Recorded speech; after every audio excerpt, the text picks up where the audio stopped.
และขออนุญาตนอกแจ้งรายชื่อผู้ประกอบส่วนทางด้านทื่นฮอดในงานประกวดศิลปะวรรณคดีครั้งนี้อีกทีหนึ่งเนาะมีขอบครัวทานวิหารทานนั่งแหล่10,000 กีบ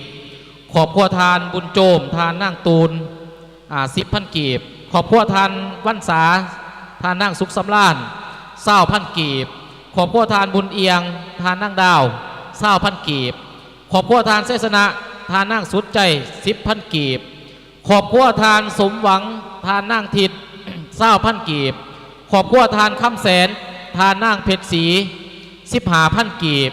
ขอบครัวทานบุญทวีทานนั่งใบแก้ว20,000 กีบ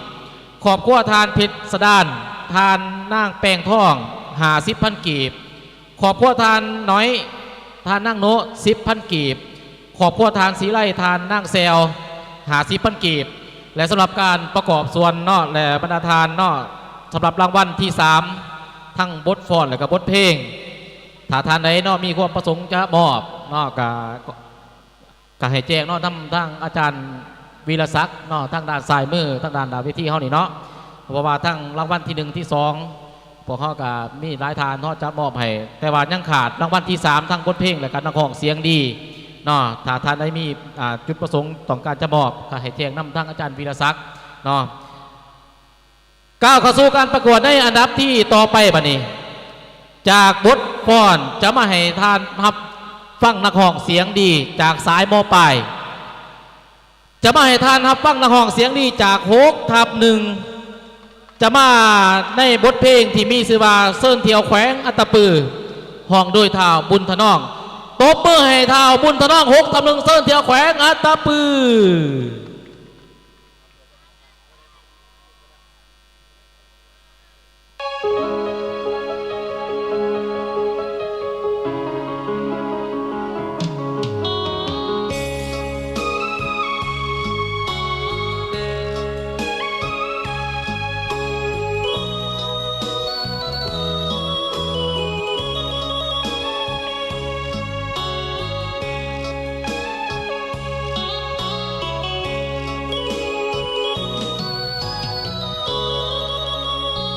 เสิร์นเด้อเสิร์นมา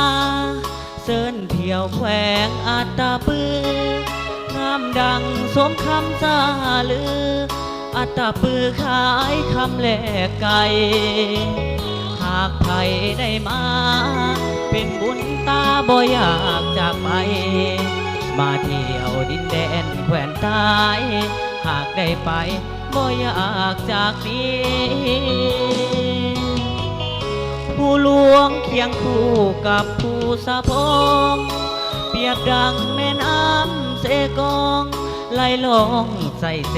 กามานเหมือนดังพวงโซนมีน้ำใจเก่งกาอาหารมาเบิ่งน้ำเสกามานเสื่อมท้ายสัมพันธ์กับน้ำเสกองอยู่ผู้สะพงยังมีห้อยตีนพาบาทผู้หลวงมีน้ำต้นตาลขึ้นสื่อตาโตงามลายหากไผได้มา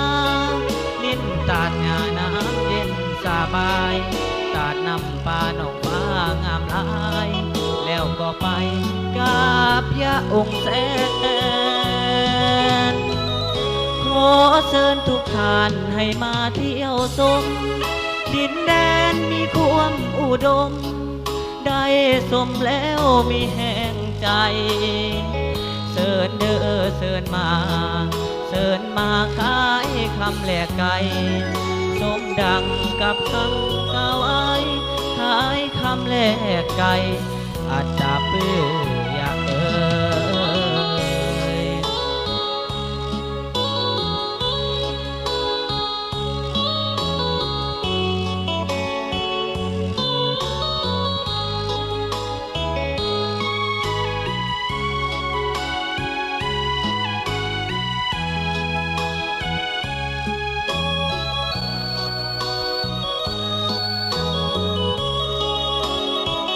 อยู่ผู้สะพอง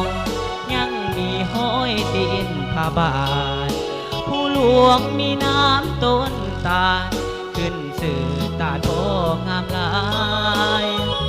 หากไผได้มาลิ้นตาดงาน้ำเย็นสบายตาดน้ำปลาหนองฟ้างามหลายแล้วก็ไป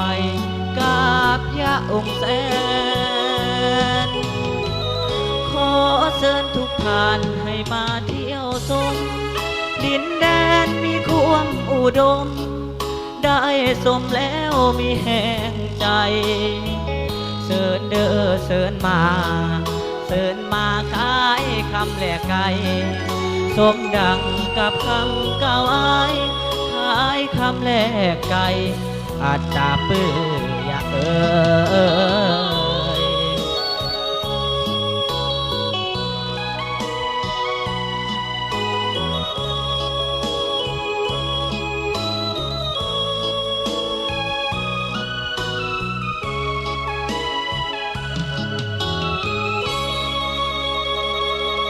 เอาสมซ้อยให้ในนอกกาถือว่าเป็นนักห้องเสียงดีนอบซึ่งเป็นตัวแทนจาก6/1นอเท่าบุญทนองเส้นเทียวแข้งอัตตปือ